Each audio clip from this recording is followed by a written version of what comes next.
In Module 4, we studied statistical inference for a single quantitative variable describing a single population. So in other words, we had one population of interest and we had a statistical question about a quantitative variable, a variable that takes on numerical values. We summarized the variable with the population mean, and we did statistical inference with that. We either answered a yes/no question, whether we had evidence that the population mean was or wasn't equal to something, or we did confidence intervals where we tried to estimate the value of the population mean from the sample. In Module 5, we're going to do the same sort of thing, hypothesis testing and confidence intervals, but instead of a quantitative variable describing one population, we're going to be looking at a categorical variable describing one population. And at a glance, this may seem like something that's not going to work, because if you think about it for a bit, you realize that quantitative variables are numerical, and doing math with numbers makes sense. But categorical variables aren't numerical. So how are we going to do math when the things that we're studying don't even take on numerical values? So let's start with an example here. So suppose that we have 3 candidates that are running for mayor of Boise. So we have candidates, I'll just call them A, B, and C.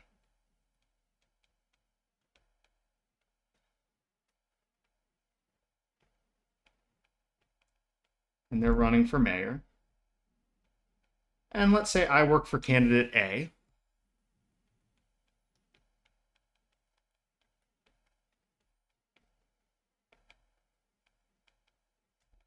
And the election hasn't happened yet, but I'm interested in who people plan to vote for. And so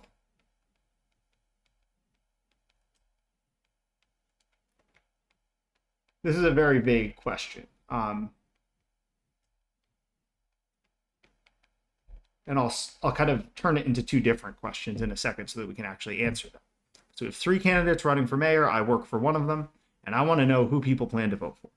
So my population is eligible voters in Boise.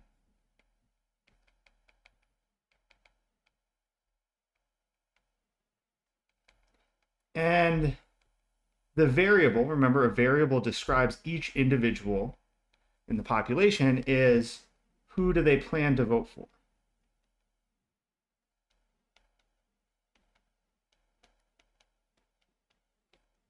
And there are 3 possible values of this variable. It's either A, B, or C. And if we were trying to study this, we would not study it by trying to contact every voter in Boise. We would get a sample and ask in the sample who people plan to vote for.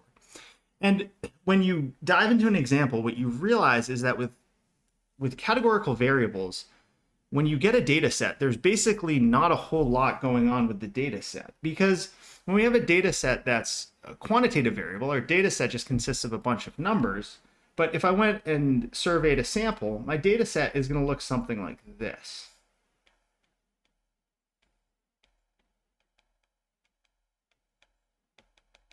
Right? It's just going to be a list of A's, B's, and C's, and they're not in a particular order, right? When we have data sets, we generally don't think of them as ordered. And so you'll realize, wait a second, why am I writing down just a list of A's, B's, and C's? I can just count them, right? I can just count how many A's, count how many B's, and count how many C's. And in particular, since we want everything to scale with sample size, we can summarize with the proportion of A's, the proportion of B's, and the proportion of C's. Right? So even if I had a big sample of like 300 people and I had this list of A's, B's, and C's, if I just calculate what proportion of those numbers are A's, what proportion of those, not numbers, letters, are B's, what proportion are C's, then I will have fully summarized the data set. And unlike when we summarize quantitative variables, I won't even have lost any information, right? That is, since I don't care the order of values, if I tell you that out of, a data set of 300 values, a third of them were A's, you can figure out that there were 100 A's, right? I haven't actually removed any information. And so the punchline here is that when we summarize categorical variables, we actually do get numerical things. In particular, we get proportions. And so we can study these proportions in very similar manners to how we studied population. So that is to say, our variable is not numerical, but our summary parameter, the population proportion, and our summary statistic, the sample proportion, is numerical. And so I could answer if we go back to or I could ask and answer if we go back to our context, two more specific questions about who people plan to vote for. So I'm working for candidate A. And so in this section, we're focusing only on one value. In a later section, we'll focus on if we really wanted to study all three proportions at once. But I only care about my candidate, right? To me, if you're voting for B or you're voting for C, that's the same, right? I don't really care. And so I have two questions. One question is, what proportion of the population plan to vote for my candidate, for candidate A? This is a numerical question, right? I'm asking what is the actual value of the proportion, and we would answer this with a confidence interval.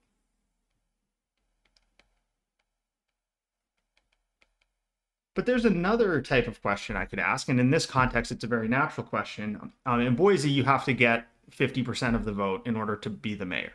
If there's not 50%, the top two candidates end up in a runoff. And so I could ask something like this.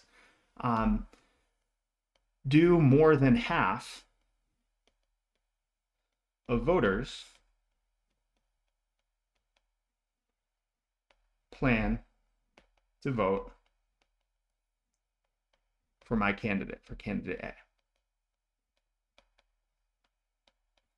So this is a yes-no question, right? And it's a yes-no question about the value of this proportion. I'm really asking, is this proportion, the proportion of A's for the population, above a half?